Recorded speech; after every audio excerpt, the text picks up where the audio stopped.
Mesdames et messieurs, bonjour et bienvenue dans cette émission Carrefour. C'est parti pour un nouveau numéro de votre émission. Vous savez que l'actualité reste dominée par plusieurs questions, n'est-ce pas, politiques. Déjà, c'est la saison de pluie et à Kinshasa également et sur toute l'étendue de la République démocratique du Congo et plus précisément ici dans la ville-province de Kinshasa, à chaque fois qu'il pleut, il y a la ville de Kinshasa est sous eau. Et donc, il y a lieu de parler, de discuter, de voir comment est-ce qu'il faudrait créer quand même un plan, il faudrait quand même un plan d'urgence pour que cette question soit réglée, pour que la vie soit un peu plus vivable à Kinshasa. Les embouteillages par-ci, les caniveaux bouchés par-là, etc. Et donc, il est important, n'est-ce pas, pendant cette émission, nous allons essayer d'en parler, de discuter avec mon invité. Il va donner son point de vue par rapport à cette situation qui dérange, n'est-ce pas, la population quinoise. Vous le savez, le président de la République venait d'initier les consultations, n'est-ce pas, à l'intention de tous les acteurs sociopolitiques et pratiquement les acteurs politiques ont défilé au Palais de la Nation et même les acteurs de la société civile. Nous avons vu les prélats catholiques, il y a également les comédiens, les chanteurs, pratiquement tout le monde, n'est-ce pas, à y prendre part à cette grande rencontre entre le président de la République et les acteurs sociopolitiques. Mais jusqu'à présent, le Front commun pour le Congo n'a jamais pris part à ces consultations. Nous allons essayer également d'en parler ici. Déjà la semaine prochaine, oui, d'ailleurs bientôt, le président de la République pourra déjà communiquer les résultats parce qu'il a promis qu'il va revenir, n'est-ce pas, et il va donner son point de vue, va donner même des grandes décisions par rapport à l'issue de ces différentes consultations. Aujourd'hui, d'ailleurs c'était hier, la République démocratique du Congo et Kinshasa plus particulièrement a assisté à ce qu'on a appelé un meeting aérien parce que la République démocratique du Congo a signé un accord de coopération militaire entre lui et l'Angola et donc c'était cette messe-là, cette grande rencontre-là entre les militaires angolais et les militaires congolais. Nous avons assisté à ces messes ou à ces grands meetings aériens. Nous allons en parler lors de cette émission. Est-ce une manière pour le président de la République de matérialiser déjà ses promesses électorales? Nous allons essayer d'en parler, nous allons analyser cette question-là. Nous allons finir avec l'affaire Janine Mabunda, le bureau de Janine Mabunda, n'est-ce pas, qui est déjà, l'affaire est sur la table du Conseil d'État. Vous le savez, l'honorable Fabrice Pouela avait amené cette affaire pour essayer de voir, pour pousser le bureau de Janine Mabunda à la démission, tout simplement parce qu'il estime qu'ils ont violé ou le bureau a violé le règlement intérieur du chambre basse du Parlement. Et donc c'est toutes ces questions que nous allons essayer d'en parler, de discuter sur ce plateau, n'est-ce pas, dans votre émission Carrefour avec mon invité. Il s'agit de maître Jules Omanga, il est le secrétaire national en charge des questions politiques et administratives du mouvement de réformateurs libéraux. Bonjour maître Jules. Bonjour Ronan. C'est un plaisir de vous recevoir dans cette émission. D'ailleurs, vous êtes un habitué déjà de cette émission Carrefour. Merci beaucoup. C'est un honneur pour moi d'être reçu encore une fois pour parler de questions de l'heure. Merci pour l'invitation. En tout cas, merci beaucoup. Vous êtes toujours disponible à chaque fois que nous avons besoin de vous. Mais la première question, je l'ai dit dès l'entame de cette émission, vous êtes quinois, vous êtes ici à Kinshasa, vous voyez à chaque fois qu'il pleut à Kinshasa, la ville est sous eau, il y a embouteillage, il y a pratiquement plus de route, des nids des poules partout. Quel est votre point de vue par rapport à ça? Malheureusement, le constat est le même. À chaque fois qu'il y a saison de pluie, nous vivons des scènes macabres dans cette ville. Exactement. Malheureusement, les autorités compétentes n'anticipent pas les choses. La population aussi ne prend pas en compte le risque que nous courons tous en négligeant les normes urbanistiques et en bouchant à chaque fois des caniveaux qui nous aident à évacuer toutes ces eaux que la pluie déverse sur notre ville. J'estime que la responsabilité par rapport à cette situation est partagée. La population a une grande responsabilité parce que nous jetons tout sur nos caniveaux. Tout ça. Des bouteilles, tout ce que nous utilisons sont jetés dans nos caniveaux. Ça fait que les caniveaux sont toujours bouchés.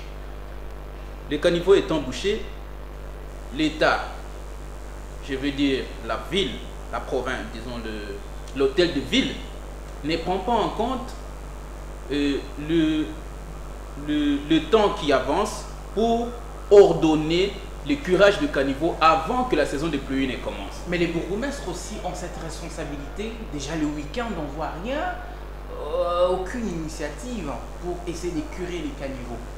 Alors que ça revenait quand même au bourgmestre. Bien sûr, c'est pour ça que je parle de l'hôtel de ville, parce que l'hôtel de ville chapeaute tous ces bourgmestres-là. Exactement.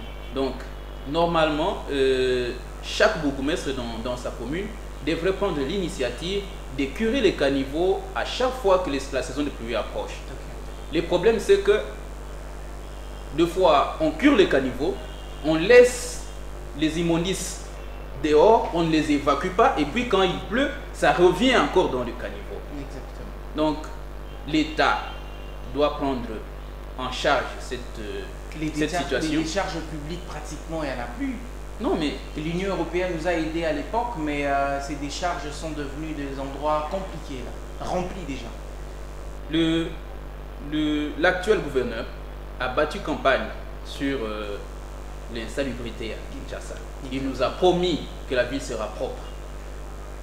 Il a initié ce que nous appelons Kinbopeto. Mais jusque-là, les résultats ne viennent pas.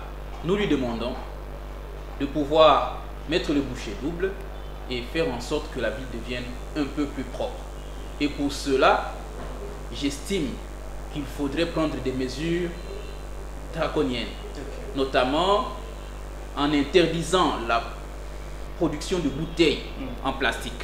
Ça, c'est une décision qui a été prise, mais qui souffre d'applicabilité. Voilà. On doit exécuter cette décision. Si vous allez dans nos rivières, vous verrez combien de bouteilles plastiques à Saint-Doué, on le voit. Voilà.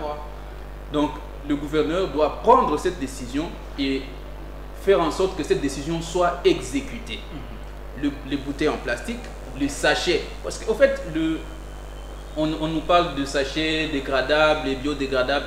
Je pense qu'il faut interdire définitivement la production de sachets dans cette ville. Je pense que ça nous facilitera la tâche. Et je demanderai aussi à la population d'être un peu plus responsable. Parce qu'on a tendance à croire que l'État doit tout faire pour nous. Nous devons d'abord être propres chez nous. Même si aujourd'hui, malheureusement, il n'y a pas de décharge publique, mais chaque jour, il y a de jeunes gens qui passent avec leurs chariots pour récupérer les immondices dans chaque parcelle. Au lieu de les jeter dans les caniveaux comme beaucoup le font, il serait souhaitable que le Quinois puisse donner 1000 francs, 500 francs à un monsieur qui vient avec son chariot devant votre portail pour évacuer cela. Donc c'est aussi une question de mentalité. Voilà. Nous sommes habitués à ce qu'on fasse tout pour nous. Même devant notre parcelle, on ne sait pas nettoyer, on dit l'État doit faire tout. Ça, c'est une grosse erreur que nous, Quinois, devons changer. Merci beaucoup. Alors, nous entrons directement dans notre deuxième question, et d'ailleurs, c'est l'essentiel. D'ailleurs, je ne dis pas que le premier n'est pas essentiel, mais c'est le sujet de base de cette émission. C'est par rapport aux consultations initiées par le président de la République il y a peu. Mais la première question, Maître Jules Omanda, comment se porte la coalition FCC-Cash? La coalition ne se porte pas bien. On ne peut pas se cacher, c'est d'ailleurs un secret de polichinelle. La coalition ne se porte pas bien pour la simple et bonne raison que notre allié, le Cash, a décidé de prendre des initiatives sans vous consulter avant. Et dans un mariage, quand la femme commence à prendre des initiatives sans informer son homme, vous devez comprendre qu'il y aura impérativement crise. Okay. Et aujourd'hui, il y a une crise parce que notre femme a décidé de prendre des initiatives sans nous informer, sans nous consulter à l'avance. 2 ans après, quel bilan faites-vous de la coalition FCC Cash alors que la gestion était commune? Le bilan, il est à 50% positif. Okay. Parce que il ne faut pas oublier que la pandémie a fait ralentir l'action du gouvernement. Okay. Mais beaucoup a été fait. On pensait qu'après l'état d'urgence, les choses vont avancer. Malheureusement, on a créé une crise artificielle qui aujourd'hui ne fait plus avancer le pays, qui aujourd'hui a créé une crise interinstitutionnelle qui fait que le peuple souffre, alors que le peuple attendait qu'après la levée de l'état d'urgence, le gouvernement se mette au travail, les institutions se mettent au travail pour améliorer tant soit peu leurs conditions de vie. Vous dites que votre partenaire, le Cash, a pris des décisions unilatérales alors que vous nous faisiez croire à l'époque que les 2 personnalités se rencontraient régulièrement. Qu'est-ce qui s'est passé? Qui a dribblé qui? Non, on ne vous faisait pas croire. Il était prévu, il y a un accord qui a prévu que les 2 personnalités devraient à chaque fois se rencontrer et il y a eu des rencontres.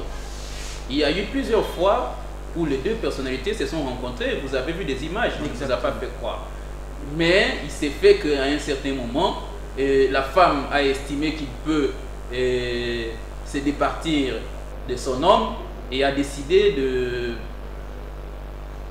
doubler, tout simplement. Aujourd'hui, lorsque nous tendons le micro aux acteurs ou ceux qui sont au Cash, ils rejettent pratiquement la responsabilité sur le FCC.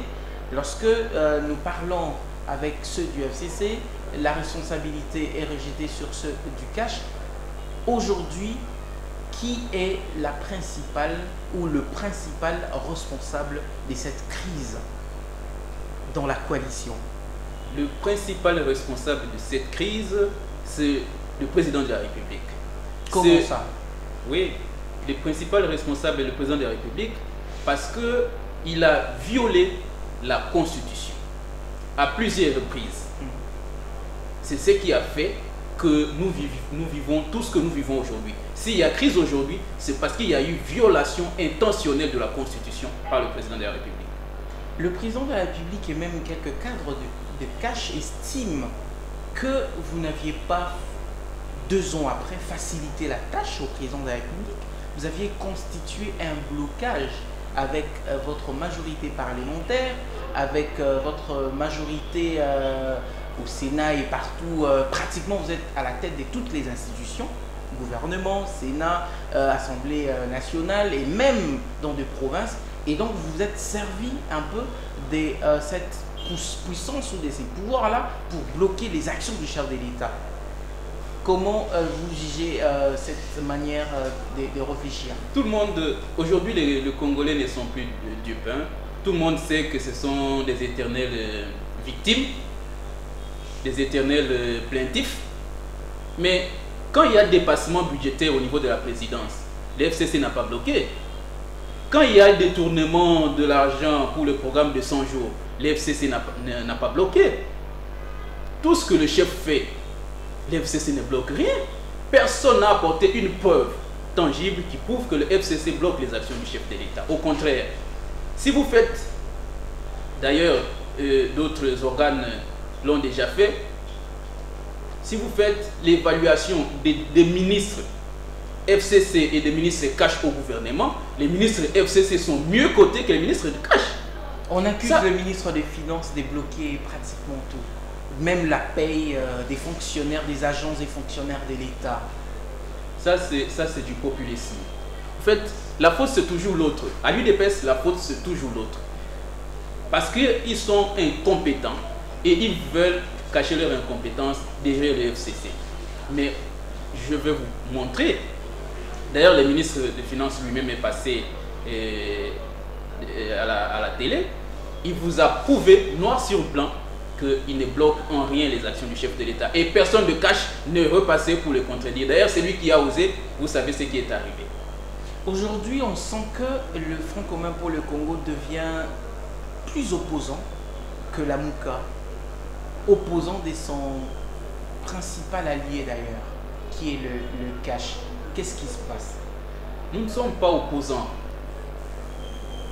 mais nous refusons que la Constitution soit intentionnellement violée.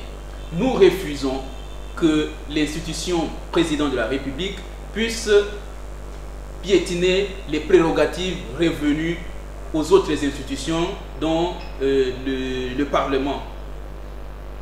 Nous refusons l'instrumentalisation de la justice. C'est ça le problème du FCC. Nous ne sommes pas opposants, mais nous refusons toutes ces antivaleurs qui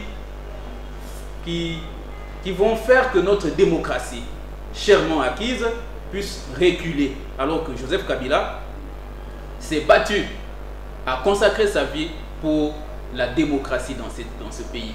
Mais aujourd'hui, nous vivons une tendance dictatoriale qui essaie de s'installer. Si on ne s'élève pas tôt, si le peuple ne s'élève pas tôt, on risque de se retrouver demain en pleine dictature.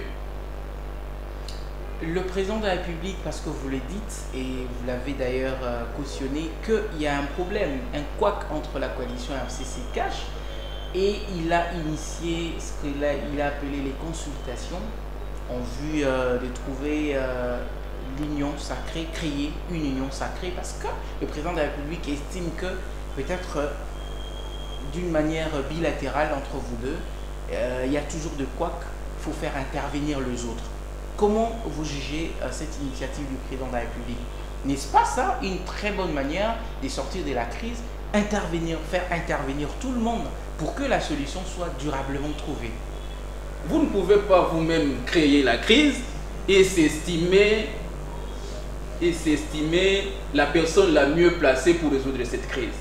Le président de la République lui-même fait partie du problème. Donc il ne revient pas au président de la République de résoudre le problème parce que lui-même il fait partie du problème. Je vais vous démontrer. Allez-y, allez-y. Le président de la République nomme les juges de la Cour constitutionnelle en violation totale de la Constitution.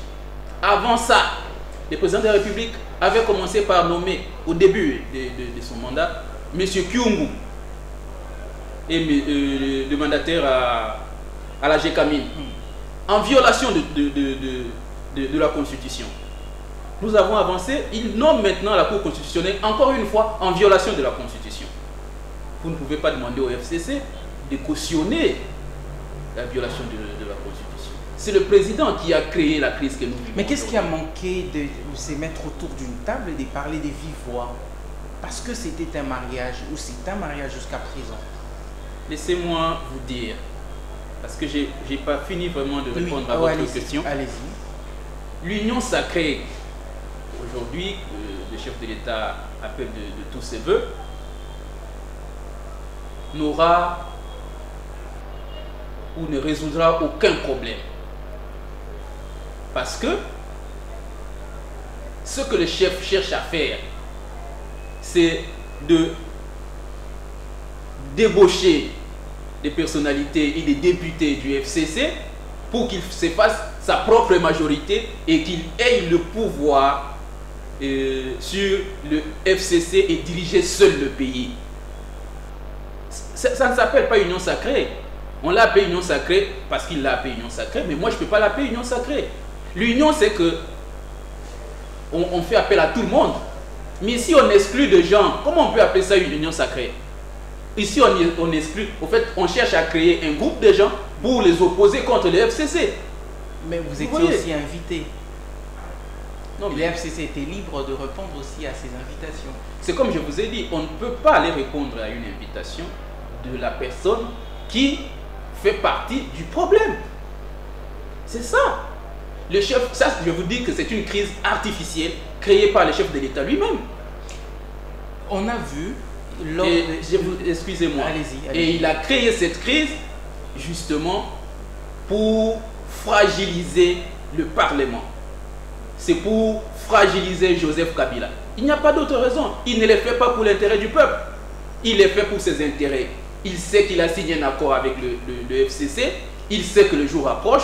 Il devait tout faire pour créer cette crise et sortir de cet accord et ne pas respecter les engagements qu'il a pris. Il faut que le peuple le sache. Le chef ne fait pas ce qu'il fait pour la population. Il le fait pour lui. Il le fait pour son avenir politique. Nous avons vu quand même le chef de l'État a réussi, n'est-ce pas, à réunir plusieurs acteurs sociopolitiques. Vous avez vu, ils sont allés. Si aujourd'hui cette union sacrée réussissait, le FCC, qu'est-ce que vous allez devenir? Avez-vous peur de la finalité de ces consultations? Voilà pourquoi vous êtes en train de vilipender, de jeter en pâture ces consultations, parce que vous avez peur de la finalité de ces consultations, ou qu'est-ce qui se passe? Je vais vous dire... Parce qu'apparemment le président a réussi à réunir un grand nombre de gens autour de ces consultations. Des frétins, bien sûr. Il a réussi à réunir autour de lui des frétins qui n'ont aucun poids politique. Jean-Pierre Bemba, Moïse Katumbi. Mais ceux-là, Jean-Pierre Bemba, Moïse Katumbi, ont toujours été du côté de l'opposition, ont toujours été contre le FCC et contre Cash d'ailleurs. Même si aujourd'hui les chefs pouvaient s'allier à Moïse Katumbi et à Jean-Pierre Bemba, la majorité reste FCC. Ce n'est pas seulement ce et tant d'autres. La majorité restera FCC. À qui profite l'union sacrée? L'union sacrée ne profitera qu'au président de la République et à personne d'autre, même pas à la nation. Et le FCC s'écroulera? Non. Le FCC est resté, a fait bloc derrière son autorité morale. La majorité, si aujourd'hui vous voyez, on va arriver, d'ailleurs vous avez annoncé cela dans les sommaires, si vous voyez aujourd'hui des actions devant le Conseil d'État, c'est parce que en réalité, on n'a pas réussi à débaucher les députés du FCC. On n'a pas réussi à inverser les forces au niveau du Parlement. Alors on cherche maintenant comment faire pour qu'au niveau du Conseil d'État, on puisse faire tomber le bureau parce qu'on estime que Janine Mabunda, d'ailleurs une dame très intelligente, est trop stricte. Non, elle n'est pas stricte, mais elle est simplement respectueuse de la Constitution et des lois de la République. Et les ennemis de la République ne veulent pas de cela. Voilà pourquoi on cherche aujourd'hui, on utilise... Moi je pense que l'honorable Kouela a été utilisé uniquement pour faire tomber les bureaux, parce qu'ils savent que si on va... parce qu'ils savent qu'ils ont échoué à débaucher les députés FCC, ils ont échoué à inverser la majorité. Ils doivent maintenant, comme vous l'avez entendu, lors de la prestation de serment, entre guillemets, je ne l'appelle même pas prestation de serment parce que pour moi, ces juges-là, et ce qu'ils feront et ce qu'ils diront ne nous engagera pas. Les gens de l'UDPS, les militants de l'UDPS chantaient, Kabila a pris le Parlement et puis il a oublié la justice et Fachi a récupéré la justice. Ça veut dire que pour eux aujourd'hui, la seule façon de réduire l'influence du FCC, c'est de se servir de la justice. D'ici là, les résultats de ces consultations sera déjà connus parce que le président de la République avait promis de revenir. À quoi vous vous attendez? À la fin de la coalition ou à sa continuité mais avec des modifications de l'accord qui reste d'ailleurs jusqu'à présent caché entre les deux partenaires? En tout cas, nous n'avons pas de crainte par rapport aux consultations parce que nous savons que aussi longtemps que le chef restera dans la Constitution, nous n'avons rien à craindre. Aujourd'hui, parce qu'il avait dit qu'il n'y a aucune possibilité ne sera écartée, nous savons qu'à ce stade, il n'a pas les conditions.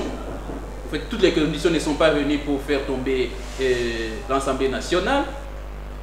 Il n'a pas réussi à inverser les forces au niveau de l'Assemblée nationale, du Parlement en général. Donc les FCC restent tranquilles parce que nous savons que avant comme après les consultations, nous serons majoritaires et nous resterons majoritaires jusqu'en 2023. La requalification du Parlement, le changement, un nouveau gouvernement, tout ça, ça ne vous saute pas aux yeux? Vous n'avez pas peur de tout ça? Non, mais même s'il y a un nouveau gouvernement, la Constitution est claire. C'est pour ça que je vous ai dit, tout ce que nous pouvons craindre, c'est que les chefs agissent en marge de la Constitution. Tant qu'il agira selon les règles, les dispositions de la Constitution, il n'y a pas de crainte à avoir. S'il y a un nouveau gouvernement, le gouvernement est composé par la majorité parlementaire et le FCC reste majoritaire. Donc nous n'avons pas de crainte à avoir par rapport à ça. Qu'il y ait un changement de gouvernement. Déjà, il n'a pas le pouvoir de révoquer le Premier ministre. Le Premier ministre qui est là est le Premier ministre du FCC. Il a encore notre confiance. Donc, si nous voulons qu'il reste là jusqu'en 2023, il restera là jusqu'en 2023. Donc, jusque-là, la seule crainte, c'est que les chefs agissent en marge de la Constitution comme il en a pris l'habitude.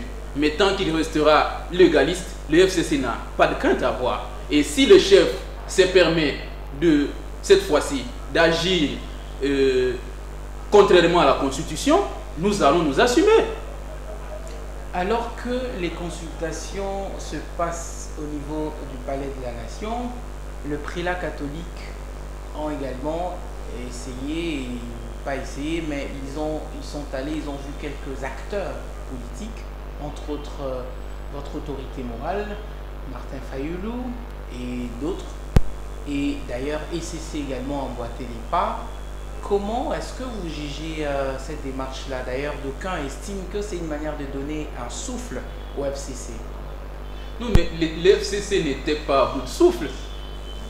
Le FCC n'était pas à bout de souffle. Ce sont les populistes qui essaient de... Celui qui était à bout de souffle, c'est le cash. Parce que c'est le cash qui cherche une union sacrée. Le FCC, l'union sacrée du cash, l'union sacrée recherchée aujourd'hui par les cash, c'est pour avoir un nouveau souffle. Parce que le FCC veut que ces consultations soient entre les trois personnalités, c'est-à-dire entre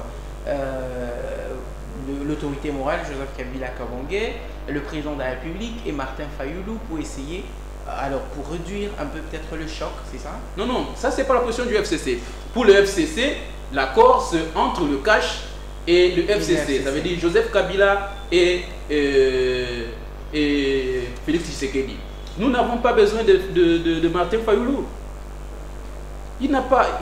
Au fait, on n'a pas signé d'accord avec Martin Fayoulou. Nous n'avons pas de compte à rendre à Martin Fayoulou. Nous estimons qu'il faut que le chef revienne vers son prédécesseur et qu'il discute. Qui ne lui facilite pas toujours la tâche, comme je venais de le dire. Voilà pourquoi il adopte des démarches un peu extra-parlementaires. Ça, ce sont des discours tenus à la 10e heure limitée. Le cash n'a à moins de 50 députés. 49 si je ne m'abuse pas. C'est-à-dire qu'au gouvernement, normalement, dès le départ, cash devait avoir 12% de représentants au niveau du gouvernement. Mais Joseph Kabila a permis au cash d'avoir 35%. C'est déjà facilité la tâche. Cash a aujourd'hui 35% de membres au gouvernement, alors que selon son poids politique au niveau du Parlement, il ne pouvait avoir que 12%. Qu'est-ce que Joseph Kabila n'a pas fait? Il a donné à Félix Tshisekedi les meilleurs de ses lieutenants qui sont au gouvernement. Et ils sont tous appréciés. Il faut voir le travail que le ministre des Finances fait. Il faut voir le travail que le ministre de la Défense fait. Il faut voir le travail que le ministre de l'EPSP fait. Il n'y a que le ministre FCC qui brille dans ce gouvernement. Qu'est-ce que Kabila n'a pas donné à Félix? Il lui a tout donné. Qu'est-ce que nous devons attendre de cette démarche-là, des prélats catholiques et des évêques, des ECC et puis catholiques? Joseph Kabila a toujours été un homme de paix, un homme qui aime le dialogue. Nous soutenons ce que les prélats font. D'ailleurs, Joseph Kabila avait, avant que les prélats ne commencent, saisi le parrain de l'accord pour leur dire que la situation dans laquelle le président de la République nous conduit aujourd'hui risque d'amener les pays dans un chaos que nous avons connu en 1960. Et les prélats aussi ont compris ces messages. Voilà pourquoi ils font tout pour que nous puissions trouver une solution qui satisfasse tout le monde. Et ça, nous ne sommes pas contre. Le FCC a toujours été prêt à dialoguer, mais que cela reste dans le cadre des institutions, dans le cadre de l'accord signé et en respectant la Constitution et les lois de la République. Nous avons assisté au meeting aérien parce que ça vient matérialiser la coopération militaire entre Angola et la RDC. N'est-ce pas ça une manière pour le président de la République de matérialiser, n'est-ce pas, je répète ces mots, sa promesse faite lors de sa campagne électorale de faire de la RDC un pays où règne la paix, où la sécurité est de mise. Parce que vous le savez, dans l'est du pays, il y a tout ce que nous sommes en train de voir, des massacres et tout ça, des tueries. Quel est votre point de vue? Déjà, la première des choses, c'est de féliciter Joseph Kabila. Parce que si aujourd'hui nous avons des avions de chasse dans ces pays, c'est grâce à lui. Quand il est venu au pouvoir, il n'a rien trouvé. Donc si aujourd'hui on a des avions de chasse qui peuvent faire ces meetings aériens avec un pays voisin, c'est parce qu'il a déjà militaire dans l'âme. Ce n'est pas la continuité du pouvoir. C'est pour ça que je vous dis, quand il est arrivé au pouvoir, il n'y avait pas d'avions de chasse dans ces pays. Si aujourd'hui le chef de l'État a trouvé des avions de chasse, d'ailleurs il l'a dit que lors de son séjour en Europe, qu'il a trouvé une armée organisée et équipée. C'est Joseph Kabila qui a équipé cette armée. C'est Joseph Kabila qui a organisé cette armée que le chef de l'État aujourd'hui peut se permettre de faire ces meetings aériens. Mais je reviens maintenant à votre question pour dire, ça relève de la stratégie militaire. Si cela est fait pour l'intérêt de notre peuple, si cela est fait pour mettre fin à la guerre, j'estime que nous ne pouvons qu'encourager. Mais si cela est fait uniquement pour du spectacle, si cela est fait uniquement pour du populisme, si cela est fait uniquement pour intimider les gens, je pense que ça n'a rien à voir parce que la politique du spectacle n'a de spectaculaire que des spectacles qu'il offre. Donc, si cela est fait pour que après les entraînements ici, demain on nous dise ils sont à l'est, ils sont à Nitouri, nous allons applaudir. Mais si c'est fait uniquement ici parce qu'il y a crise, il y a des gens qui estiment que peut-être au sein de l'armée il y a quelques remous, il faudrait faire quelque chose pour faire peur aux gens. Si c'est ça l'objectif, alors là je dis ceux qui n'ont pas encore compris pourquoi ils sont à la tête du pays. Mais si c'est fait pour qu'après le meeting aérien, ils se rendent à l'est pour redonner la paix. Bien que cette paix n'a pas toujours été effective, hein, même quand vous étiez là. Mais ce n'est pas, à notre époque, ce n'est pas comme aujourd'hui. Hein. Kabila a quand même fait beaucoup d'efforts.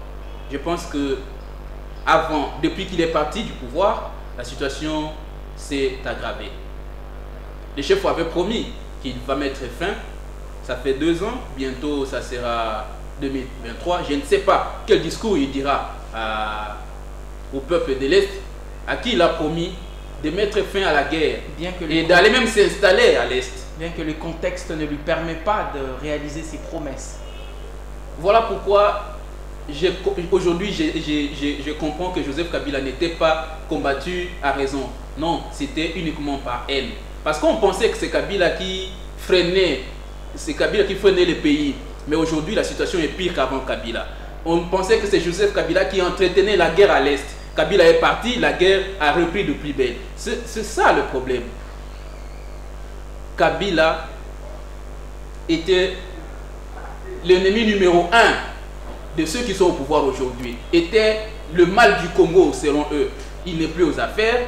Ils ont pris la place de Kabila, mais ils sont incapables de donner la paix à ce peuple-là. Ils sont incapables de donner les pains au peuple. Ils sont incapables aujourd'hui de...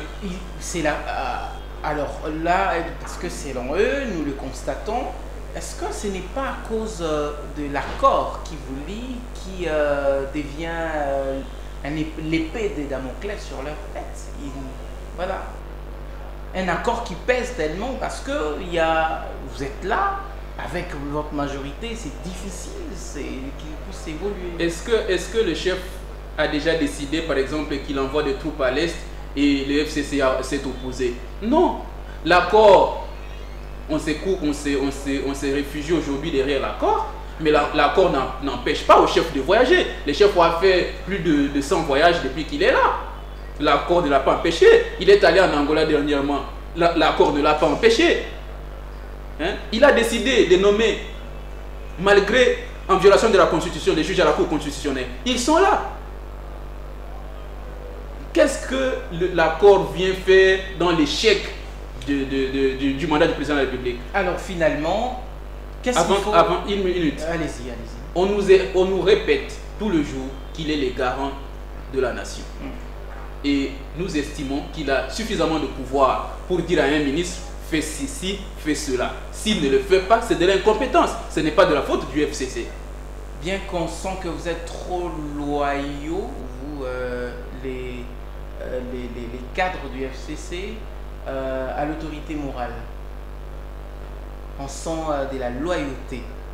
Donc, dans la vie, il faut rester loyal. Et parfois, on a l'impression que vous écoutez plus de l'autre côté que le président de la République. Non. Au fait, l'autorité morale du FCC ne participe pas au Conseil des ministres. Il ne se voit pas avec les ministres régulièrement. Mais les injonctions se donnent. Non. Les ministres qui sont au gouvernement, ils agissent en fonction des décisions prises lors du Conseil des ministres. Et je n'ai jamais vu quelqu'un sortir à la télé nous dire: voilà la décision prise par le président de la République en Conseil des ministres et que tel ministre a refusé de faire. La seule décision qu'un ministre FCC n'a pas voulu à l'époque faire exécuter, c'était quand le chef de l'État avait nommé les mandataires à la GECAMIN et à la SNCS, ce qui était en violation des règles, en violation de la loi. Voilà pourquoi on a refusé de notifier. Et nous restons légalistes. Toutes les décisions que le chef prendra en conformité avec la loi, en conformité avec la Constitution, nous allons les exécuter. Mais s'il prend une décision contraire à la Constitution, nous n'allons pas l'exécuter parce que ça vient du chef. Le quatrième sujet pour chuter, vous avez vu ce qui se passe ces derniers temps à l'Assemblée nationale. Le bureau de Janine Mabunda, ou de l'honorable Janine Mabunda, est menacé. Comment jugez-vous la démarche de l'honorable Fabrice Pouela? Parce que là, nous entrons, vous êtes déjà, c'est dans votre domaine en tant que juriste. Votre point de vue déjà en tant que juriste? J'ai d'ailleurs déjà abordé le sujet au début de cette émission. L'honorable Fabrice Pouela est utilisé par Cash, qui a vu qu'il était incapable de faire basculer la majorité. Et comme ils sont incapables de faire basculer la majorité, il faut faire tomber les bureaux, il faut faire tomber Janine Mabunda, que l'on estime être très radicale. Mais hier, qui a utilisé qui pour que Jean-Marc Abound tombe? Non, mais Jean-Marc Abound est parti parce qu'il a manqué du respect à ses collègues. Au départ, je vous dis, ça c'est un secret pour personne, quand l'honorable Jean-Jacques Mamba a initié sa pétition, beaucoup de députés FCC soutenaient Jean-Marc Abound. Mais c'est parce qu'il a, malheureusement, excusez-moi le terme, eu un zèle trop élevé, on a arrêté l'honorable Jean-Jacques Mamba dans les conditions que tous nous connaissons, et les députés se sont fâchés. C'est pour cela. Alors, il a payé de son orgueil, tout simplement. Alors revenons la démarche. Oui, alors je disais que l'honorable Fabrice Pouela est utilisé par Cash, qui n'a pas réussi à débaucher les députés FCC et qu'aujourd'hui estime qu'il faut faire tomber les bureaux. Mais parce que nous savons qu'aujourd'hui la justice est du côté de ceux qui sont à la présidence. Mais est-ce que le rapport financier était réellement déposé? Est-ce que l'article 139 du règlement intérieur a été réellement violé? Oui ou non?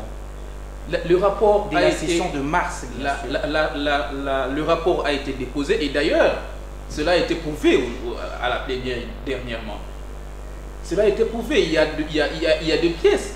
que le rapport a été déposé. N'oublions pas que nous étions pendant la période d'état d'urgence et que certaines choses ont été décalées. Ce n'est pas par la volonté de violer le règlement, mais c'est parce que nous étions devant une situation de force majeure, tout simplement. Et je vais vous dire, parce qu'on parle de ce sujet-là, moi, juriste, j'estime que, avocat d'ailleurs, la Cour, le Conseil d'État, excusez-moi, d'ailleurs la déontologie m'interdit de commenter les décisions judiciaires, mais j'estime que la Cour allait se déclarer ou déclarer cette action-là irrécevable et non fondée. Le fait que la Cour ait accepté ou ait déclaré cette action recevable et non fondée, ma conviction est que Honorable Fabrice Kouela a été utilisé pour que le bureau tombe. Mais ce que l'on oublie, c'est que même si le bureau Mabunda tombe, le FCC reste majoritaire. Et nous allons élire, parce qu'on croit abusivement que si le bureau tombe, c'est que c'est la majorité qui bascule. Non. Si le bureau tombe par une décision de justice, c'est lui qui va remplacer Mabunda. Ou ceux qui vont remplacer ceux qui sont aujourd'hui dans le bureau seront toujours FCC. Donc c'est comme un coup d'épée dans l'eau. L'argument que poussent aujourd'hui les Francs communs pour le Congo a été également poussé par Jean-Marc Kabund à l'époque et ses siens. Aujourd'hui, l'affaire au Conseil d'État. Pensez-vous que le bureau sera sauvé? Parce que bien que Jean-Marc Kabund avait poussé des arguments, n'est-ce pas, mais le Conseil d'État avait quand même pris ses décisions. D'ailleurs, vous avez vu, l'Assemblée nationale était barricadée, la police et tout ça, et Jean-Marc Kabund était finalement parti. Est-ce que l'histoire ne se répétera pas aujourd'hui? Nous croyons, je crois que les juges pourront être ingrats vis-à-vis de ceux qui les ont placés là-bas et dire le droit réellement. Parce que le droit, il est du côté de Mabunda. J'estime que notre justice a beaucoup à gagner en rendant une décision juste, sans interférence politique et sans penchant. Notre pays ne peut avancer si la justice est instrumentalisée. Et les juges, surtout de hauts juges, doivent faire tout leur possible pour se départir de toutes les influences et de toutes les injonctions politiques pour que ce pays puisse être redressé. La justice ne peut pas être là pour rendre de comptes politiques aux gens. La justice ne peut pas être là pour régler, je veux dire, de comptes politiques aux gens. C'est cela l'âme de la nation, la justice. Si cette âme arrive à disparaître, on n'aura plus rien. Parce que déjà, en politique, rien ne va. Si aussi la justice s'y mêle, ce pays sera appelé à disparaître. Et on n'aura plus la nation. Parce qu'on doit privilégier ce qui est essentiel, la nation congolaise. Et aujourd'hui, à l'allure où vont les choses, la nation va disparaître. Et demain, on risque de vivre ce qu'on a vécu en 1990 dans ce pays. Maître Jules, nous sommes, en 1960, nous sommes arrivés à la fin de cette émission Carrefour. Votre dernier mot? Le dernier mot, c'est de demander au président de la République de rester légaliste, de respecter la Constitution, de revenir sur les ordonnances nommant les 3 juges à la Cour constitutionnelle.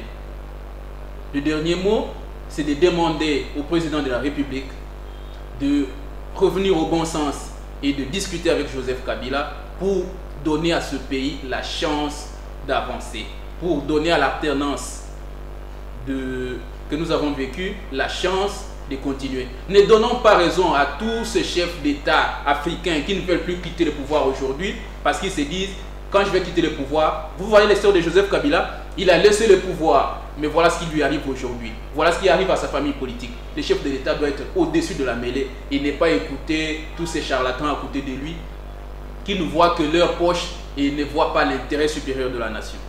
Merci beaucoup. Est-ce qu'on doit penser à l'avenir de la coalition FCC Cash? On doit toujours parler du FCC Cash dans le tout prochain jour? Le FCC est respectueux de l'accord.